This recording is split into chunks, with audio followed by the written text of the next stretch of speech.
Perfect. Great. My name is Carrie Staten, and I'm with WVU TAB. We are the technical assistance to brownfield provider for Region 3, including Pennsylvania. And we're joined this morning by folks from the US EPA Region 3 office and the Pennsylvania Department of Environmental Protection to talk about EPA Brownfield Grants. And we're going to be able to hear from all of those folks throughout this morning, and we'll also take your questions and have, between all of us, be able to cover, I hope, most of your questions, if not all, but if not, we can always find those answers and get them back to you after the session is over. So we're going to go over some quick introductions. Brett is going to give us an overview of the grants, and then we'll dive into the EPA grant guidelines. As I said, we'll pause for questions a couple of times. I've got a couple of pop quizzes to see if you're understanding everything and if there's anything we need to go over again. And then we'll talk a little bit about some other resources and upcoming events as well. And so with that, I'll toss it to Brett. You want to kick us off with introductions? Sure. Yeah, hopefully everyone can hear me. EPA and Zoom aren't exactly best friends in trying to figure out restrictions and stuff. But my name is Brett. I've been working in the Brownfields branch at EPA for about 5 years. I mainly do work in Pennsylvania and Revolving Loan Fund. I do those two big things. So I'll be talking to you today about all the different grant types and how to apply for a grant this year. Or actually, I think that might be Carrie's, but I'm going to talk to you about the different grant types. And I'll pass it on back to Carrie to introduce the next speaker. Great, thank you. We also have with us John Gross and Kim Hoover from the Pennsylvania Department of Environmental Protection. John, you want to start us off? Yeah, good morning, everybody. Thanks for joining us. My name is John Gross. I work for the program support section of the land recycling program, central office in Harrisburg, PA. Basically here to answer any questions you have, to offer support letters if you're applying for the grants. And other than that, basically dealing with other grants that are available for you to either match funds or do something with to help you with brownfield redevelopment from either our Department of Community and Economic Development to PennDOT and PennVest and other things that are available here in Pennsylvania. So won't be speaking much today, but just kind of here for support to make sure that if there's any questions that they can be answered. And certainly always here to help, and my contact information will be on the slideshow, I believe. Thanks. Kim? Hi, everyone. It's Kim Hoover with Pennsylvania Department of Environmental Protection, and I work with John on grants and marketing, outreach, and other projects for the department and our bureau. Welcome you to, use this as an opportunity to get to know more about the EPA grant process, which is the purpose of our webinar today, and also to give some names and faces to contacts and the resources that you have available to you should any questions or any needs arise while you're pursuing your EPA grant. So feel free to reach out to us and ask questions today or later on if anything comes up. Feel free to reach out. Welcome, everyone. Great, thank you. All right, with that, we're going to dive in. And I think Brett's going to kick us off with some quick overview of the grants. We're going to be talking about 3 kinds of brownfield grants this morning: the assessment, cleanup, and revolving loan funds. All right, sounds good. Thanks, Carrie, for that headway there. So we're talking about those 3 grants. The reason we're talking about these 3 in particular is because these 3 are up for the solicitation right now. So you can apply for an assessment, cleanup, or revolving loan fund right now if you want to go to our website. But we'll start with assessment grants. They're kind of our bread and butter of the program. They're the biggest and most popular grant program that we have. And we have a few changes this year with it. So you can see down below, there's 3 different types of assessment grants. One is the site-specific grant, which is pretty obvious that you're doing one site with that grant. If you have a really nasty site in your community, it's going to be pretty expensive to do assessments on. You could apply for a site-specific assessment grant. You could also get a waiver for that grant to get up to $350,000 as opposed to just the $200,000. However, the more popular route to take would be the community-wide assessment grant. That gives you a lot more flexibility when you come in for an application. You could address anything within your community. So you have a jurisdiction. If you're a county, you do anything within the county. If you're a city, anything within the city. And it has to have, the presence or the potential presence of a contaminant. So you don't even have to know that it has contaminants in your property to do an assessment on it. As long as there's a potential contamination, you're good to go. And this year it's actually up to $500,000, which is more than we've offered in the past for a community-wide assessment grant. New this year is the state and tribal assessment grant. You have to be a state or a tribe to apply for that, but it's up to $2 million for 5 years. The community-wide and the site-specific grants are only 2 years long. However, at the end of the grant, if you wanted to, you could ask your project officer for an extension. I'm thinking with the $500,000, you might be giving out a few more extensions than we used to, just so that you could spend the funds and try to get all of those out there. Some of the activities you could do as an assessment grant are obviously you could do your phase 1 and phase 2 environmental site assessment. You could also do site reuse planning or cleanup planning, try to figure out the next phase step in the process. You could also do a whole wide array of different things. You do market studies, infrastructure evaluation. There's lots of different things you could do with these funds. It's pretty flexible funding, but you're basically doing your phase 1 and phase 2 environmental site assessment. And next slide. So some of the grants or some of the eligible entities you could see on the left side, those are both for cleanup grants and for assessment grants. So you could be a state, tribe, local purposes of government, regional councils, quasi-governmentals, and kind of new is nonprofits. So that came out a couple of years ago. So you could be a variety of different entities. You often see redevelopment agencies or cities come in for these kinds of funds. So if you do a phase 2 on your property and you say, wow, this is not ready for redevelopment, we kind of need to clean this site up, you could come in for a cleanup grant. And your cleanup grant is pretty obvious. You're going to do your cleanup of the property.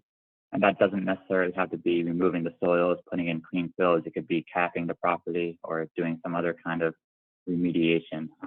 So you'll work that out with contractors and such. But your cleanup grants are essentially going to be cleaning up the property, getting it ready for reuse. One thing that I have to emphasize is that bottom bullet there. So once you come in for the cleanup grant, you have to own the property before you come into the application, and you have to perform your AAI or all appropriate inquiry. There's a few more bullets on that in the next slide if you want to move to the next slide. So the all appropriate inquiry is extremely important. Every year, without fail, there's always an applicant that comes in and does the whole process, applies for the grant, and we have to say, sorry, you guys aren't eligible. And it's really just a shame because you put in all the work and all the time to put in this application. And what the AAI is essentially a liability protection. So you're doing AAI is kind of the same thing as a phase 1 environmental site assessment. So you have to make sure you did that before you bought the property. If you didn't look into the contamination before you bought the property, there's no way for EPA to know whether you contaminated the property yourselves. So this is the only way that we could say, hey, if you looked at the property beforehand, you realize that there's this amount of contamination there. So that's the contamination that they're going to clean up, and they didn't do it themselves. There's other defenses too. You could do an innocent landowner defense, where you kind of just acquire the property without knowing about the contamination. You could also do a contiguous property owner defense, which is being next door to a property that's really contaminated, that leached into your groundwater or something like that. So just make sure you look into this before you come in for a cleanup grant, because if you don't meet these criteria, then we're going to have to deny it. Okay, next slide. So a cleanup grant is up to $500,000 as well. So if you do your assessment and you have a bunch of properties in your site, in your jurisdiction that need some cleanups, this is probably going to be a lot more specific to cleanup grants because some of these cleanups could be very costly. So $500,000 per grant. You can do it for a single site or multiple sites. Just remember you have to own these sites before you apply, and these should all be in your work plan and your application at the time of applying for it. And your basic cleanup actions are going to be covered by this. You're going to be cleaning up your site. You could do your reuse planning afterwards. This is essentially doing all the cleanup and you're paying out contractors, you're doing your reporting for it, your financial reporting, your maybe WVU report. And you can get a waiver to do up to $650,000 for a site. The waivers are just always added into here, but we don't often see people come in for waivers. You're essentially just doing the base amount. It is good to note, however, for a cleanup grant, that there is a 20% cost share. So for a cost share, you have to actually provide a match to the grant amount. So if you get a grant for $500,000, you're going to have to provide $100,000 worth of something. So it could be, you know, in-kind services, hours that you're working on this, or you have someone else working on this. I've had grantees provide like materials and fill materials that they had, that was the cost share. So there's a variety of ways to meet the cost share, but that's something good to know for a cleanup grant. This is also 1 year more than a assessment grant. So you get a 3-year project period as opposed to a 2-year project period. Next slide. Lastly, we have the revolving loan fund, and this is kind of a complicated program. So if you're new to brownfields or you're kind of just getting your feet wet, you're going to want to come in for an assessment or cleanup grant. The revolving loan funds are really kind of saved for some of the bigger entities, whether they be states or, you know, multi-county regions. And this is a big grant, so it could be up to $1 million, which is usually people are like, oh, I'm going to go for this one. It's $1 million. I could get the most bang for my buck here. But it's pretty complicated. You're essentially getting this money, and then you're giving out sub-grants and loans to smaller entities to do the brownfields cleanups. So you're essentially acting as like a middleman, giving out these loans. The loans will then get repaid back to you, and you'll perpetuate this fund, you know, as long as you can. The problem with this is that after this 5-year grant period ends, you're still on the hook for reporting to EPA and for making sure that the funds that are getting paid back with the loans are still getting used for brownfields purposes.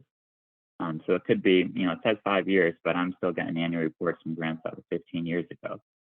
So it's a long program, and if you're, you know, successful in it, it's really good. You could really save. You could really use your own funds that you're getting back from these loans to do brownfields work. But yeah, it is a 5-year period. You're still the same eligible entities, so those quasi-governmental, the nonprofits, all of those are still eligible.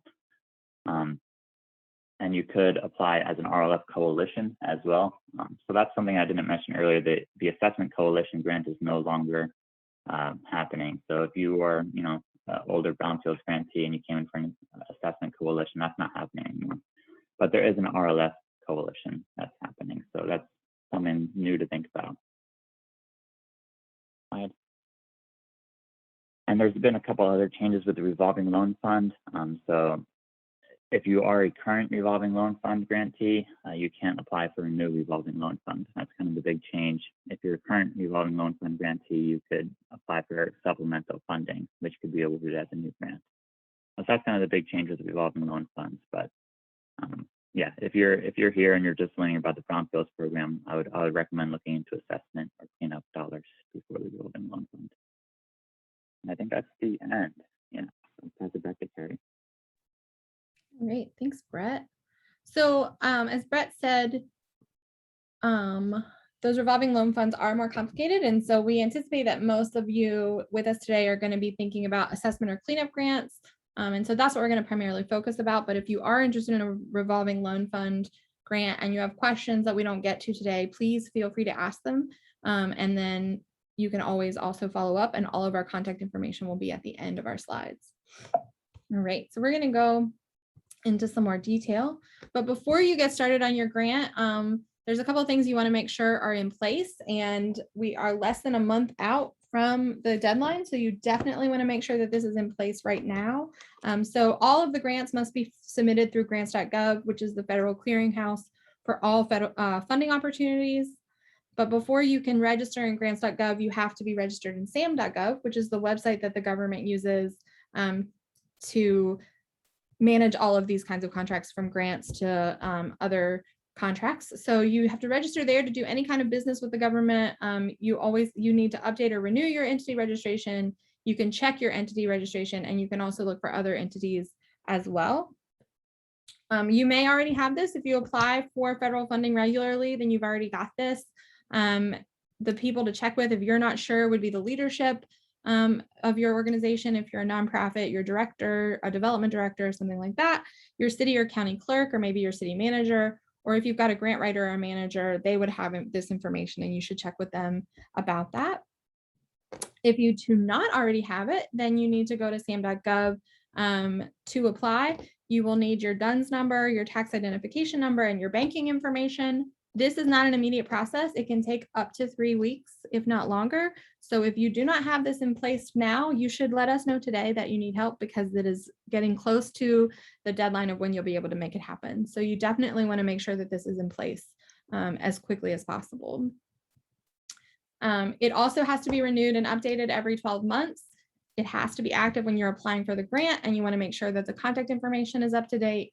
One thing to watch for is that it is free to register and to renew, but there are a lot of scams out there. So once your name is in, or your organization is in sam.gov, you may start getting spam emails from folks who will help you renew or update your sam.gov for the low price of $300. And that you should not do that, because it is completely free.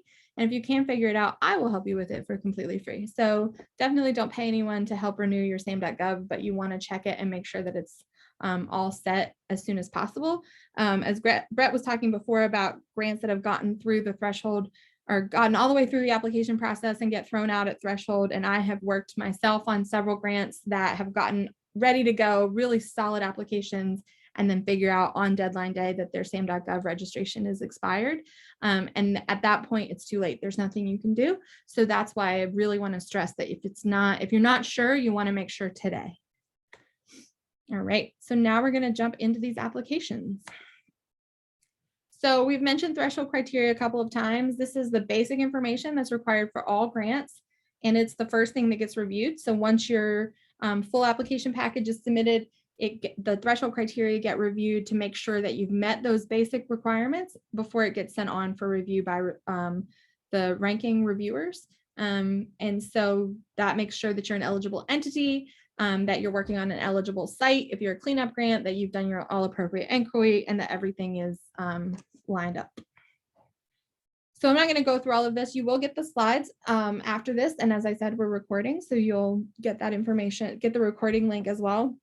But all applications have to fill this out. It's a pretty simple form. It asks you to discuss your eligibility, your community involvement, and if you have a current assessment grant, what your balance is, because if you do have a current assessment grant, you will have to have spent down at least 70% of that assessment grant before this past October 1st in order to be eligible. That requirement for a 70% drawdown, however, does not apply if you're applying for a state or tribal assessment application. And then in addition to that information, if you're applying for a site-specific assessment, there's going to be some more information to share about the site itself to make sure that it is an eligible property. If you're doing a community-wide assessment grant, you will be listing in your narrative some target sites, but you don't have to have this level of detail ready for those sites yet, because you're not sure where you're going to assess until you get to funding. For cleanup grants, it's pretty similar. They're going to ask about your eligibility, the site ownership information, the site history, making sure that it does meet the brownfield and isn't an excluded site for another reason, and then confirming that you did the environmental assessment when your AAI was completed, when you took property, and then some other information. There is a community notification requirement that we'll talk about in a minute, and you're going to talk about that in your threshold criteria to ensure that you have done that in time. So the community notification is required only for cleanup grants. And so you must put an ad in a local paper or some other equivalent means of communication that's regularly used in your community. So maybe you have a Facebook page that you use, maybe there's a website that people regularly use, but some way that is a really truly genuine way to get in touch with the communication. You need to post that no later than 2 weeks before the application is submitted to EPA. So if you're going to submit on the December 1st deadline, you want to have that out before November 17th. So we're getting close. The other thing to remember about that 2 weeks is that if you were to apply early, you want to make sure that the notification was posted 2 weeks before you applied. So it's not 2 weeks before the deadline. If you happen to get finished early and you apply say on November 29th, your notification would need to have been posted by the 15th. And I understand that there have been a couple of grants that have run into that, right? Where they posted by the 17th, but then they got finished early. They submitted their grant early, and then they got thrown out at the threshold stage because they did not have that full 2 weeks of notification. So make sure you watch that. And in this notification, you want to make sure that you indicate that there's a copy of the grant that people can look at, including the draft ABCA, which is the analysis of brownfield cleanup alternatives, that it's available for public review and comment, how you are accepting comments, and where you will have a public meeting. So at the public meeting, you're going to want to discuss that draft application, consider any comments from the public. It can be in person or virtual. It can be a regularly scheduled community meeting. So if you're a city, it can be just at your city council meeting and you put it on the agenda. It can be any sort of regular meeting that you have, or it can be a meeting that is just about this. It's just as long as you've notified the public that that meeting is happening and you have that meeting. And then you're going to attach documentation of those things to your threshold criteria. So you're going to have those comments or a summary of the comments, how you responded to those comments, notes from the meeting, and then just a sign-in sheet or a participant list. The other attachment before you get into your narrative is the narrative information sheet. This is the same for all of the applications as well. It's limited to 3 pages. It used to be 2 pages. They've increased it to 3 this year. And you're going to include just your basic applicant information, information on the kind of grant that you're requesting, where you're located, property information for site-specific or cleanup grants, the contacts for your grant, and some information about your jurisdiction, as well as the other factors checklist, and then a letter from the state or tribal environmental authority that we'll talk about now. John, I think you were going to talk about that.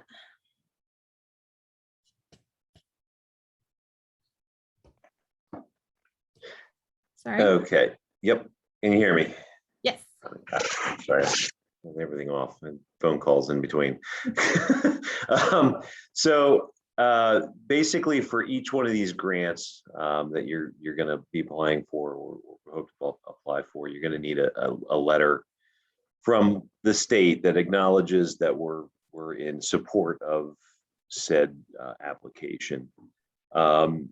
Generally speaking, for these letters, I need who the letter needs to be sent to, addressed to. The secondary piece is like who, what obviously what you're applying for, the amount you're applying for, certainly, and then any pertinent information about if it's a cleanup grant, what the site is, if it's an assessment grant, are you doing multiple sites? Is it one just big piece of of land that you're trying to assess? Especially community wide, who your partners are, if there's any partners that are involved. Now, I don't need a ton of information and I don't need a ton of time, but what I will tell you is the quicker you can get me any information, the better off you're going to be. It's not a SAM thing. It doesn't take 3 weeks or longer, but I'd prefer at least a couple of days. So if you're getting down to the crunch time and you're not sure if you're going to get it in or not, just go ahead and send me something. I did post my my information in the chat, and it's also on this slide. I put my phone number in the chat, and there's also I put a link to there's a bunch of fact sheets on that page that I sent out, which I think Carrie's going to add to the slide as well. Other than that, basically just get me the information that you need. We're generally in support of most anything you're going to try. We want you to get the money. We want you to deal with the situations you have and the sites you have and get them cleaned up. I don't know of any we haven't responded that we're going to support. I know that could probably happen in the future, but I doubt it. we want you to get the money, so we're not going to be your holdback unless there's something just glaringly wrong with what you're doing. So just get us the information as quickly as possible. We'll get you the letter as quickly as possible, and that won't be your drawback for getting the loan or the grant. Thanks, John. It's important to remember that this is that you may be writing one grant, but John is going to have to do multiple of those letters. That's why he needs them soon, so he can make sure he hits them all. The other thing is that this is the only letter that you can include. You don't need other general support letters like you do on some grants. EPA is not going to read them. So this is the only one that you need to get in there. Right. All right, so that's our overview. Now we're going to dive into the narrative criteria, where there are 4 parts to the application. So we're going to go over the first 2 parts, and then we'll pause for some questions, and then we'll dive into the final 2 parts and take another round of questions at the end. Great. So for all of the grants, you're going to start off with a project area description and plans for revitalization. This is the first opening of your grant. And this is where you really start to tell the story, both of your community and of your project. And so you want to make sure that you're getting a good background and description of your target area, as well as the priority brownfield site, if it's a cleanup or a site-specific grant, but also for any target priority sites that you identify in a community-wide grant. And what's important here is that you need to remember that the reviewers could be from anywhere in the country. They've likely never been to your community. They don't know anything about your community. And so you want to make sure that you're telling that story and painting that picture. The other thing that's crucial, and we're going to hit on this a lot throughout the grant, is that for some grants in other agencies or other foundations, it might not matter sort of the order of how you tell your story, how you answer the questions, where, but for EPA grants, they want the answer to the question they asked, where they asked it. So you want to put section 1A and answer target area and brownfields and answer all of the questions that they've asked there. If you have the information that they're looking for, but it's in the wrong section, you may not get the full points for that section. So you want to make sure that you're answering those questions as they ask them. All right. So the next part of this project area description is going to talk about the revitalization of the target area. This is where you want to talk about what your reuse strategy is and how that aligns with any revitalization plans in your community already. So if there are already plans, comprehensive plans, SEDS, community economic development strategies, anything that's already been planned in your community that you can tie in your work so that the EPA and the reviewers can see that this is a grant, this is a project that fits in with the overall revitalization of your area, that it's not just sort of out of nowhere, that there's been some communication between other revitalization efforts to see that there's a cohesive fit there. And then you also want to talk about the outcomes and the benefits of the reuse strategy. So how is this going to help the community? What are the benefits, both economic and otherwise? If it's not an economic development, if it's turning it into green space, what are those benefits, right? So any kind of outcomes and benefits of that strategy. And for an assessment grant where you're not doing that reuse yet, you can still talk about how cleaning up that site is going to be beneficial and what are the benefits of that going to be if ultimately the site is assessed and gets redeveloped for beneficial reuse in the future. All right, the next section of project area and description is the strategy for leveraging resources. So this is where you want to talk about what resources are needed for site reuse. In addition to the assessment or cleanup grant that you're looking for, how are you going to leverage those resources? This is different than your cost share for the cleanup grant and can be a little bit confusing in that way. But as you move into site redevelopment past cleanup, what are those kinds of resources that are going to be needed and how are you going to leverage it? So one thing you might talk about is that once these sites are assessed and clean, then they're going to be eligible for funding for rail trail development if it's a rail trail, right? So are there other funding sources for that you can talk about? Is there infrastructure money for specific reuses? Is there EDA money that you can apply for? And as real as those can be, right, as not hypothetical, but actual real sources that you've already identified that you're working on or working towards, that's going to help you get more points on that section. The next bit, talking about the use of existing infrastructure. The beauty of brownfields, right, is that a lot of times, because these were industrial sites before, there's already a good bit of infrastructure in place, and that's why it's good to use them as opposed to greenfield development. And so you want to talk about what is that existing infrastructure and how will the reuse be able to build on that existing infrastructure in that section. All right, moving into part 2, community need and community engagement. So in this section, you're going to talk about the community's need for funding and threats to sensitive populations, as well as how you're going to engage the community in the process. So under community's need for funding, you're talking about why you need this funding. Why can the community not fund it itself? So you want to talk about any reason that this is the best option for your community to go for this funding from EPA. And then in threats to sensitive populations, you're talking about the impacts of health or welfare in that section, about how the current contamination is hurting disadvantaged communities. This year, EPA is especially interested in discussions of environmental justice communities. So you want to make sure that you're using the EJ Screen tool, which we'll have some information on later in the slides, to look up those different environmental justice communities around your site. And then in this section, it talks there's a couple of questions about the impacts to health or welfare. And an important thing to remember throughout the grant application is if a question asks about something or something else, so in this case, health or welfare, you can choose which one of those you want to answer, and that's what you'll be evaluated on. If you choose to answer, in this case, about both health and welfare, then you're going to be evaluated on how well you answer both of those questions. So if you get into it and you're having a hard time, for example, in very rural communities, which is the kind of communities that I have worked with the most, it can be very difficult to get health information and health statistics that are publicly updated. And so that can be a hard question to answer. If you're having trouble getting that and you have an easier time getting welfare information about poverty levels and income levels, then you may want to just decide to do the welfare side. And then you're going to get better points if you're able to fully answer that question, as opposed to trying to answer both and only partially answering one or both of them.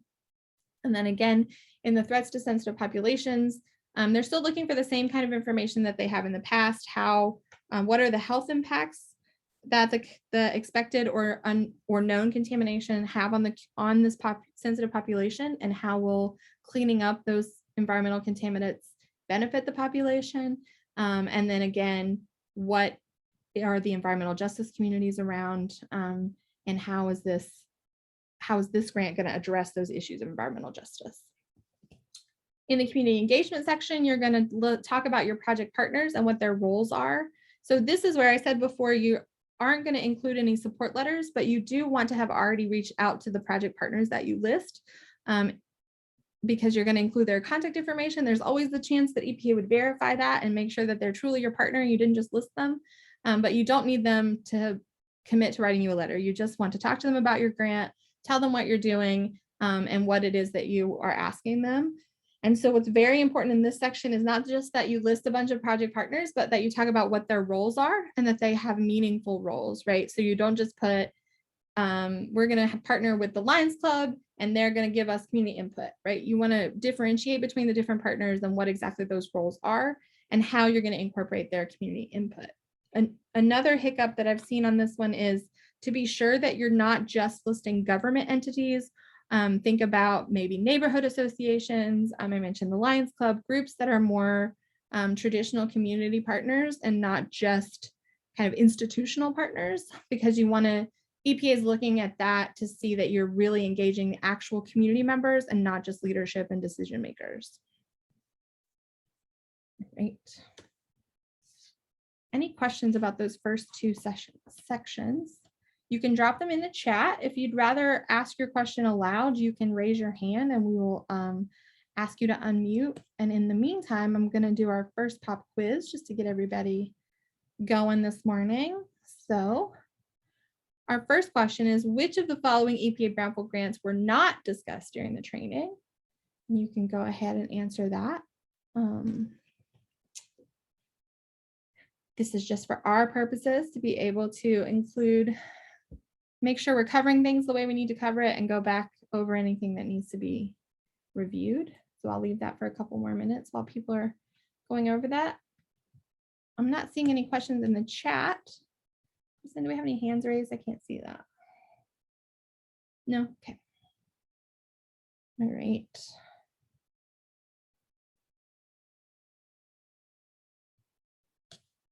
All right, a minute. Woo. 10 more seconds to answer the question. You guys are doing good so far this morning. All right.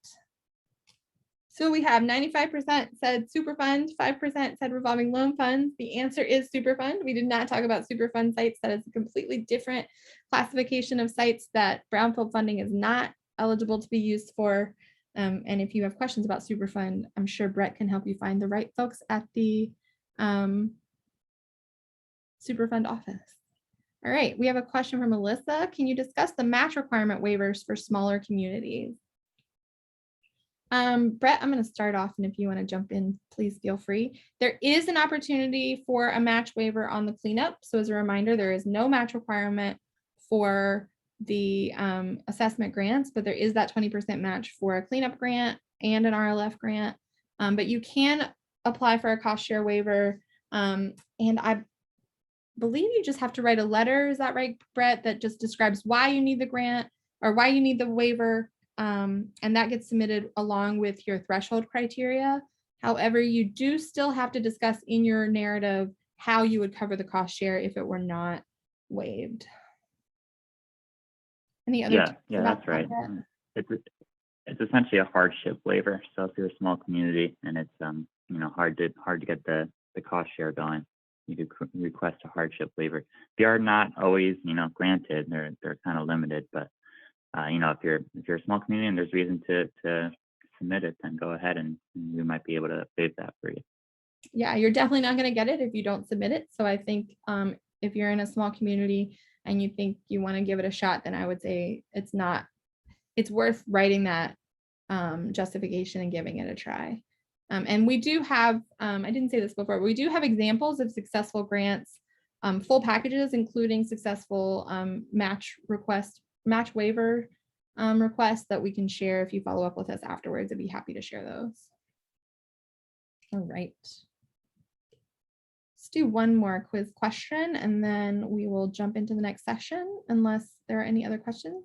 All right, this is about assessment grants. True or false, EPA Brownfield assessment grants can be provided for inventories, planning, environmental assessment, and community outreach for specific sites, entire communities, and or entire states or tribal lands. Brett noting in the chat that in order to do a cost share waiver, your community has to have less than 50,000 people. That's a good note. Thanks, Brett. I'm very used to West Virginia where that is true of every single community. So I forget about that requirement.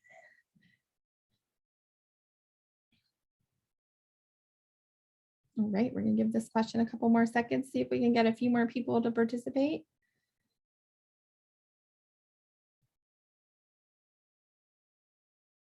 You guys are killing it this morning. Everyone had their coffee. You're listening very closely. All right. This one is true. You can use assessment grants for all of those activities. You do want to use 60% at least of your budget for assessment activities, and they're going to be looking for that. That's not, I don't believe, Brett, that that's a specific requirement, but it does say in the guidelines that you're going to be more favorably reviewed if that is the case. So definitely make sure to watch for that. All right. Not seeing any other questions, but if you think of any, feel free to drop them in. When we get to the end, we'll take questions about anything that pops up. It doesn't have to be specific to the sections that we're discussing. All right. Part 3, task descriptions, cost estimate, and measuring progress. So this is the meat, right? Where you're going to talk about what exactly you're going to be doing, how much it's going to cost, and how you came to those cost estimates. So for a cleanup grant, you're going to want to talk about your proposed cleanup plan, which is outlining the plan that's proposed for the site. Briefly talk about the contaminants that are going to be addressed, how they're going to be addressed and disposed of. You can pull this from your analysis of brownfield cleanup alternatives, but you should remember that the reviewers are not going to see that ABCA. So you want to make sure that you get the important information from that ABCA into the narrative. Your ABCA is likely going to be many pages long, so you don't want to pull too much because you do only have 10 pages for your full application, but you want to make sure you're pulling the crucial pieces about your selected alternative, cleanup alternative, so that the reviewers can properly assess what your proposed strategy is. All right, in your tasks and costs, in your task description, you're going to talk about what are those tasks, how much they cost, and how are you going to measure the progress. This is a section that reviewers are looking really closely at, and have been hearing in many of these sessions, both with EPA and with other TAB providers, that the cost estimates are really getting a lot of scrutiny. So they really want to know not just how much things are going to cost, but how you came to those estimates. You don't have to spend a lot of space on that, but you want to make sure you're breaking it down. So for example, if you're writing a cleanup grant and you have multiple tasks, but your remediation task is a big one for sure, and it's going to be, say, $425,000, that you're breaking that out. You don't want to just say remediation $425,000 and that's it. That's not going to be enough detail for the reviewers, and they're not going to be able to evaluate it effectively. So you want to make sure that you're breaking down what does that look like. And the cost estimates can be very simple, sort of based on market prices in our area, based on our experience with other projects like this, et cetera. But for every task, you want to talk about how it's going to be implemented, your anticipated project schedule, which can be as simple as sort of year 1, quarter 1 to year 2, quarter 3, right? It doesn't have to be to the day. What is the task description and who's going to be the lead? A lot of times that's going to be you as the project manager, or it may be your qualified environmental professional that you hire both for an assessment grant or a cleanup grant. What are the outputs associated with that task? So if you're writing an assessment grant, your site assessment task, your outputs are going to be 7 phase 1s and 3 phase 2s, for example. And then again, how much do you think those are going to cost, and how did you get those cost estimates? This is just an example of how these might be written. So you'll see the first one is from an assessment grant, in-kind labor, sort of an average of how many hours of staffing per month and what that costs. And they've leveraged that, which is not required, but doesn't hurt. If you do have some leverage costs, it does not hurt to include it, and they're going to ask you about that. And then contractual costs, you'll see how they've broken it down to 10 phase 1s estimated at $3,500. ACM asbestos containing material surveys estimated at $3,000. Lead-based paint surveys, quality assurance documents, sampling plans, et cetera, and then their phase 2s. So that level of detail of how you're breaking it out is kind of what they're looking for. And then on a cleanup grant, you'll see similar how they've broken that out as well. And then the project budget table is included. There's a suggested sample table in the guidelines to use. My recommendation is if there is a sample suggested format in the guidelines, you should use it, right? Because then you're not required to use it, but as reviewers are looking at many, many grants at once, and I'm sure Brett can tell you about how many grants he's going to have to review, the more it can be something that they're used to seeing, something that they expect to see, the easier it's going to be for them to understand, so that you don't want them to have to be trying to figure out what it is you're saying, right? You want it to be clear so that they can easily assess how many points to give you. Lost my cursor. There we go. And then the final question in this section is measuring your environmental results. What are your anticipated outputs and outcomes? So you want to talk about how you're going to track those results, what it is you're going to track, what you anticipate to be the outputs and outcomes, and your overall project results. So this is where they're looking to see that you understand what those outcomes are and how you're going to track them. You definitely want to talk about how you're going to do your reporting, how you're going to keep track of that, using the acre system, and any other tracking system that you may have in place internally. All right, and then the final section, the programmatic capability and past performance section, is one of the shorter sections. Here you're talking about your organization and assuring the reviewer that you are well equipped to implement a grant successfully. So you want to talk about generally how your team is structured and how it will be structured to ensure that you're going to be successful. Who are your key staff that are going to work together, and a brief description of their background and capability and experience. And then how you would acquire additional resources. What do you have in place to acquire any expertise or resources that you might need? And then the final question in this section is the past performance and accomplishment.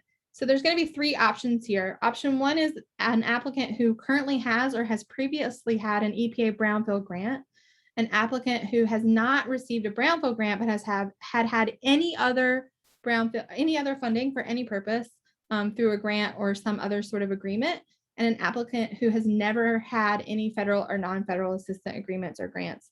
So my number 1 recommendation to you is going to be, if the answer truly is number 3, you've never managed any grant before, don't start with an EPA grant because it is complicated. Federal grants are complicated. And if you choose that, you're very unlikely to get funded because the number of points, you can only get a neutral number of points, and these grants are incredibly competitive, and it's going to be difficult for you to get that grant. However, if you pick one of the first two, you want to make sure that you're giving good details on what the purpose of the grant was that you received, how you implemented it, if you ran into any issues during the grant timeline, that you were communicating well with your project officer or your grant contact at the agency or foundation, and that things went nicely. If you're not sure, if you have I've had grantees before, applicants before that I've assisted who had managed major contracts and made large amounts of federal and state funding, but did not themselves think of it as a grant, and so didn't at first write it that way. But what EPA is looking for here is, can you manage money? They don't want to give you a huge grant if they can't see that you have managed money before. So if you're not sure that some kind of money that you're managing would qualify you to answer number two, please reach out and I'd be happy to talk through that with you and think of a good way to present that information, because they are looking for your capacity in this question. And so, as I said, if you answer that number three, even if you have good capacity, they cannot give you more than the neutral amount of points, and that can really hurt your application. Some additional resources around Brownfield grants. At the EPA website, you'll find all the information about this solicitation. Also on that website are some really great resources on the kinds of planning activities that are eligible, activities under assessment grants primarily. They've got great one-pagers that tell you a little bit more about those and can help you think about some not just environmental site assessment activity that you can do and how you might write about it. There's also a great handout from EPA on some common environmental contaminants and what the health impacts of those are. And I have found that to be very helpful when I'm writing that health or welfare section, to see what kinds of contaminants do I expect at my site and what are the health impacts. So can I look at the health statistics right now in my in the community that I'm working with, or how we're going to address those health impacts with this grant. I mentioned before that in that section on environmental justice, EPA is really encouraging folks to use their EJ Screen tool, which is a mapping tool that goes over some environmental justice exposure to different environmental sites. And you can kind of drill down into your community or your area to see what other sites might be around. And so there's a link there to that. And if you do use that, I would strongly encourage you to say explicitly in your grant, according to EJ Screen, so that it's clear that you have gotten your information from that site and they can see that you're using that tool.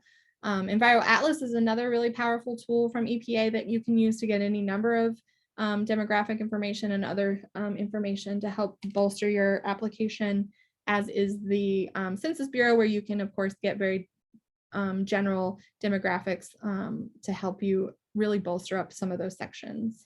And these resources are helpful, and having those statistics is helpful in a couple of places. It's really helpful in that beginning part when you're telling the story of your community and can lay out sort of the demographics and the background of your community. It's also helpful in the threats or the community impact section when you talk about threats to sensitive populations and when you talk about the impacts on those populations. That's where I would recommend really hitting those. And making sure that you say where you got them, whether it's EJ Screen or not. They want to know, don't just say, we've got a high poverty rate. What is the poverty rate? How does it compare to your state poverty rate? How does it compare to the national poverty rate? And where did you get that information, so that the reviewer knows that it's thorough. Kim, did you want to jump in? Yeah, I want to jump in. If you need some great resource under the Census Bureau, I've been doing some research on some of the small communities in Pennsylvania that would qualify, EJ communities. And there's a really great website there, census.gov/quickfacts. You can go into that site and enter your community, and a lot of data will pop up for you. Population, the median income of your community, housing, jobs, that kind of data is, thank you. Yes, that's the website. Thank you for putting that in the chat. Anyway, I found it very helpful. It's obviously free information. So if you need some more data for your community needs section, that's a good one to go to. Thanks, Kim. That's great. Yeah, that community needs section is the other section you for sure want to be pulling some of that data into.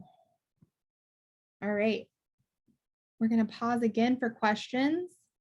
And I'm just going to pull all our speakers on Spotlight just in case they need to chime in. And while you're thinking of your questions, I am going to run another poll. So now we're going to ask, we got some questions about cleanup grants. True or false, EPA brownfield cleanup grants can be provided to entities that do not own the property at the time of application.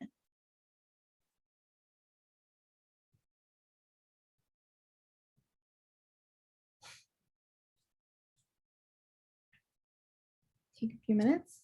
Go ahead and drop your questions in the chat.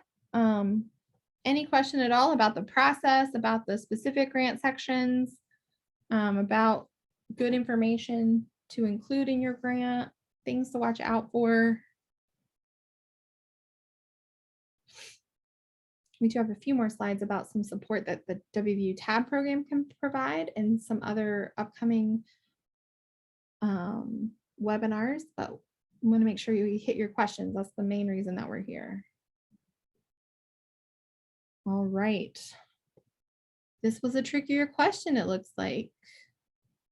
True or false, EPA brownfield cleanup grants can be provided to entities that do not own the property at the time of application. Does one of our speakers want to tell us the right answer? That is false. Yeah, you have to own the property at the time of application. That is correct. We'll deny it. Yes, excellent. And that is true too of most of the Pennsylvania grants that you would be applying for too. When you're applying, most of the time you don't need to own it. It's sometimes, a lot of times for the assessment, you don't need to either, which I think is the same with EPA. However, when you get to that cleanup spot, you have to have that property transferred into the applicant's name. Excellent, thank you. All right, while you're thinking of more questions to stump our speakers, I'm going to launch our next quiz question. True or false, EPA cleanup grants require a 20% cost share?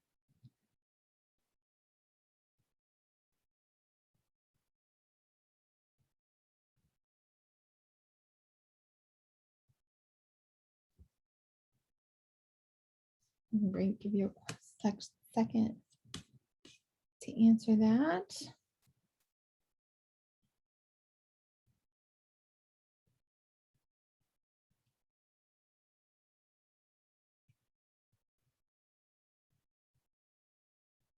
All right. This one is true with the asterisk of you can request a waiver, as we discussed. If you're a small community under 50,000, you can request a hardship waiver, but there's no guarantee that you're going to get it. So you still need to discuss how you would cover the cost share in your narrative. All right, great. I'm not seeing any other questions, so I'm going to continue last couple of slides, but feel free to drop them in there as we go.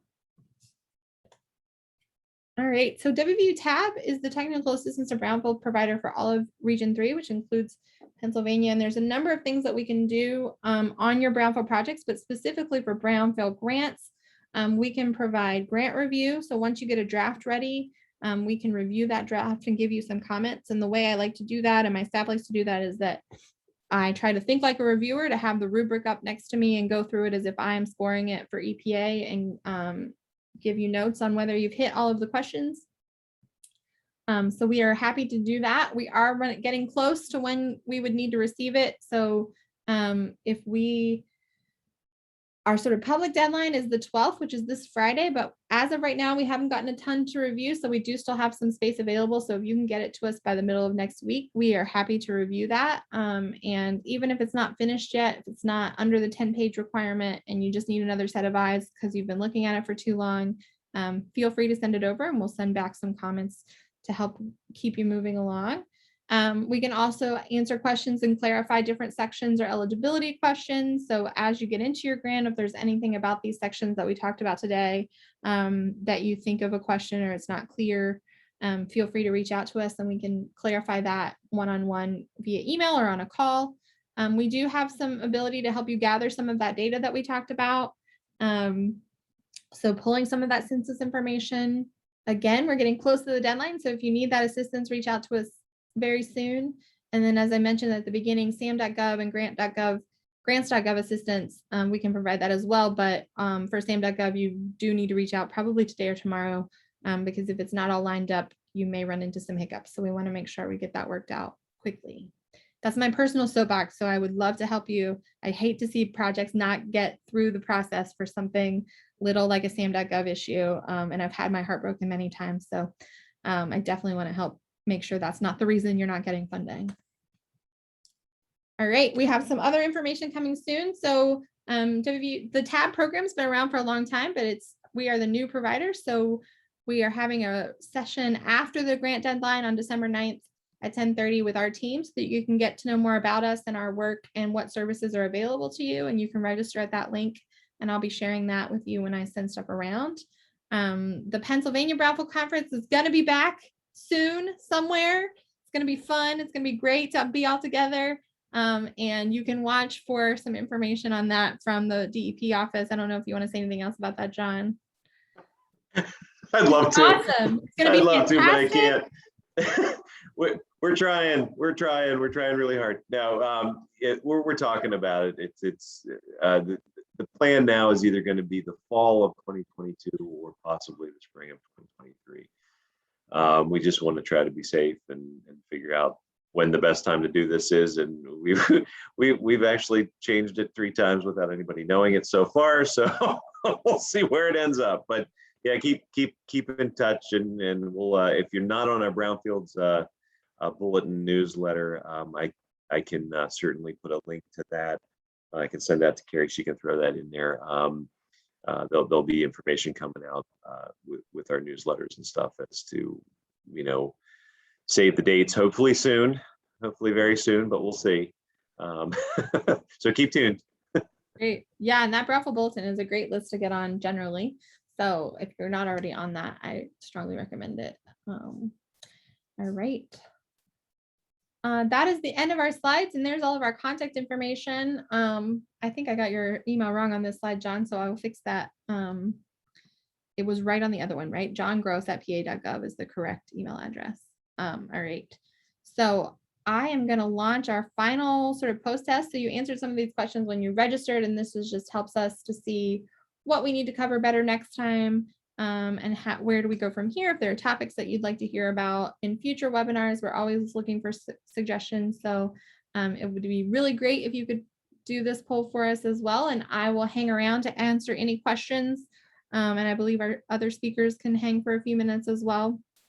So feel free to go ahead and drop those questions in the chat, or raise your hand and we can chat a little bit more. Any other main tips that you guys would share, John or Kim or Brett, that we may have missed? Get started if you're not already. That's my #1 thing. Yeah, get the SAM.gov thing to going. Yes. If you're not there, most of you I'm sure are. If you're on this call and you're trying to just get some information for next year, certainly start as soon as you can. Get your information together. Get your stuff to Carrie as quick as you can. Early on you're better off because they're fresh and ready to look at stuff. you get closer to the date, they've seen about 15 of them and they're 20, 30, 40, whatever, however many they get, and they're probably just trying to push them out at that point. So yeah, time. Yeah, and I wanted to add too, the deadline is December 1. That's important. So just as an emphasis on that date to submit your application and have everything ready to go. Yes, that's coming up quickly, as we've all mentioned. So yeah, that's a good note. And I also would say that like any technology, I would assume that grants.gov is going to break at the worst possible moment for you. So if you can plan to get it in a little bit early so that if you run into that problem, you're covered, that's good. But certainly not waiting until very close to midnight on the 1st, because you just never know. Grants.gov is a website that websites fail you at the worst possible moment every time. So definitely be prepared for that. And we can, even at the last minute, I've held hands at in the evening on a deadline date to make sure that grants.gov is navigated as best as possible. So that is something we can help you with at the last minute, but there's not a lot I can do besides telling you what I know about grants.gov at that point. So a question in the chat, do most people do the applications themselves or do they hire consultants? Well, that's a good question. Mary, what I've been seeing lately, people are hiring consultants. And there are quite a few that do a really good job. I mean, we've had it both ways. Last year we had winners in the state that had their own people do it, and we had some that had consultants do it. So I think it's kind of across the board. If you're first getting into it, it's not critical that you get it. You can take a crack at it yourself. Have Carrie help you. Most everybody that's done it themselves has had the TAB provider help, along with EPA. EPA can help to a certain extent. I don't think that it can't write it for you. They can't help you write it, but they can certainly give you tips and tricks and trades and stuff to try to get you where you need to be. But yeah, lean on Carrie if you can, and her group. They'll definitely lead you where you need to go. Certainly, it's a very competitive process. Don't think that you're going to put it in and you're going to get it. We have one group, actually I sit on the board of the Lehigh Valley Land Revitalization Initiative, LVLRI, it's easier to say. And they've had a grant for years and years and years. Their grant ran out, they applied last year, and they scored really high, but they didn't get it. And they've been a grantee for probably 18 years. They've been getting it for forever, and they just didn't get it. It was a super competitive grant cycle. We had 17 applicants last year just from Pennsylvania that I wrote support letters for. I mean, whatever you feel comfortable with is the best way to answer it, but I mean, certainly get as much help as you can. And then how many grants were awarded out of those, John? I think we got 9. You know what's funny? I knew you were going to ask that, and I had it in my head earlier, and I forgot to look it up. I think it was 9. I think it was 9. It was over $3 million we got in I think that's right. grants last year. Yeah, Pennsylvania as a state has a higher success rate than the national success rate. But I think it obviously shifts every year. But between a quarter and a third of grants that are received are awarded. So it is incredibly competitive. And I think I haven't seen this more recently, but it can be down to like 1/10 of a point, right? Where you can miss it by 1/10 of the point. And I think usually grants only over 90 some of 100 points are awarded, right? So it's incredibly competitive. So yeah, but I think in West Virginia, I can tell you that most people write them themselves with a lot of help from our Brownfield Assistance Center, which is the same as WVU TAB. So it is definitely possible to get one without a consultant. There are also several consultants groups out there that will do it pro bono. So that's another thing to just kind of keep in mind. I've seen that a lot in Virginia in particular, and it's starting to happen here in West Virginia as well. So yeah. Julie says, I'm a consultant. I'd like to get involved in this type of work. Any tips for finding the clients that are interested in these grants? Ooh, that's a tough one. Julie, what I've seen is what you're doing right now, coming to these sessions, and it's obviously a lot easier when we do them in person, and then you can actually meet people in between and make some relationships. But I don't know what else, John, you may have seen in Pennsylvania. Well, that's what I was going to say. I mean, certainly Brownfield's conferences, what I would probably recommend to you, Julie, there's a couple of organizations that are like kind of ground source type thing. So PA Downtown Center, they have a lot, they have a lot of, then they have a conference every year. It was actually they just had it. I forget, was that September? I don't remember. Kim, we went, and that was a couple months ago, so I don't remember. But too much has happened since then. Any of those small conferences, PEDA, which is Economic Development Associations in Pennsylvania, I'm trying to think. PSETs. I don't know if PSETs has had anything. That there's a couple of different like kind of community organization or webinars. I guess they've been webinars now. A couple of them have been in person, which is much better because you can kind of walk around and talk to people. You could get a booth. You could do whatever you want at those things. So I mean, certainly, just the more you can get your name out there, the more you can get people to kind of talk to you and say, hey, well, and a lot of times too, it's people that weren't necessarily interested in doing a brownfields grant before, but you can talk to them and say, hey, you know what, there's really not a whole lot of for you to do. I just need the information, and we can certainly get things together for you, and then I can get a grant for you at that point too. Yeah. So I mean, there's a lot of different ways there. I would just piggyback on what John was saying. With our Pennsylvania Brownfields Conference, there's a opportunity to submit proposals for sessions. And if you wanted to speak at our, at one of our sessions at the next conference, it's a great way to network and kind of get your name out there. So I'd encourage you to attend and speak at the next Pennsylvania Brownfields Conference. That's a shameless plug. I love it. Fantastic. We do in West Virginia get quite a few attendees from Pennsylvania. So you could especially when we were in the northern part of West Virginia, because we're usually in Morgantown, which is closer to Pennsylvania than much of West Virginia. So that's another good place to go as well. But I think, yeah, getting out there and meeting people and making those relationships is a good tip for sure.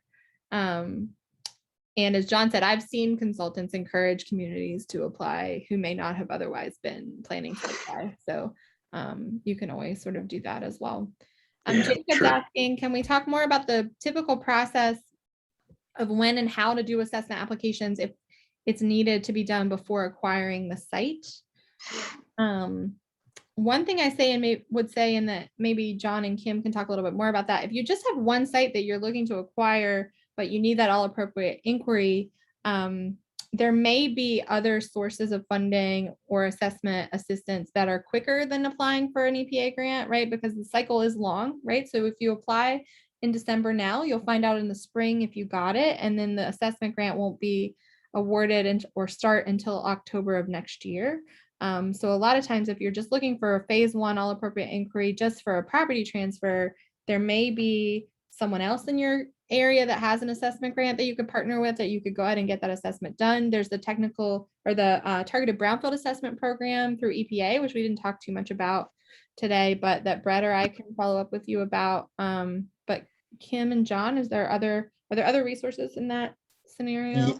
Yeah, in Pennsylvania, there certainly is. If you got a site that you're looking to do phase one assessments, phase two assessments, certainly not remediation, but the assessment piece.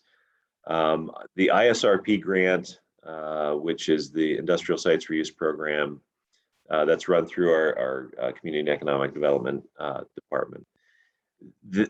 That one is actually targeted directly for communities and RDAs and EDAs to do assessment work on properties that they're looking to move forward. Again, it's a much quicker process. There is money in that account to get that started and get working on that pretty quickly. Certainly, that is something we can, if you wanted to talk to me specifically about it, I could talk to you about it, or I could get you the contact of the people at DCED that would be able to help you. But it's a much quicker. And for phase one, phase one, you're not looking for $300,000.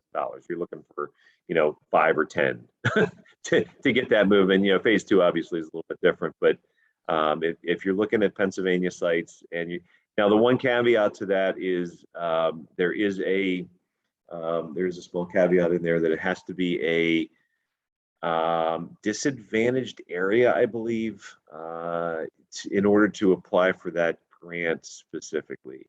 But DCED's version of that is not the same as I think the federal version of that. They have their own list, and it's pretty inclusive.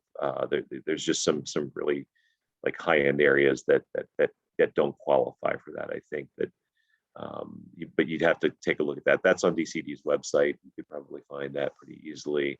But yeah, there is definitely some money out there that, you don't have to go through the rigmarole. It's still an application process, and it's still a process, but it's a much quicker deal. And it's a revolving fund. It's always there. So it's something you can access pretty much at any time. I'd say it's also important to note that you don't always have to, do a phase one before acquiring the site. That's really like a cleanup kind of role. So you want to do the phase one before acquiring the site for a cleanup grant. But you could do an assessment and then never acquire the site, or you could do an assessment on sites that you already have. And those are still allowed. You just need to make sure you have site access. Mm-hmm. So, something to note. That is a good note. Yeah, you don't ever have to. I mean, I currently at Western University have an assessment grant, and we're assessing sites all over West Virginia. I am never going to acquire any of them because I am at a university, and that is not something they would like me to do. So you don't have to be planning to acquire it yourself. But if you are writing a grant, and one of the outcomes is that you're trying to assess property so that they can be acquired by you or someone else so that they can be reused, cleaned up and reused, then that is a compelling story to tell the reviewer about why, right? The potential impact of your assessment grant. So definitely you want to talk about that. Right, because the goal is not just to assess a bunch of sites, it's to clean them up ultimately for all of us.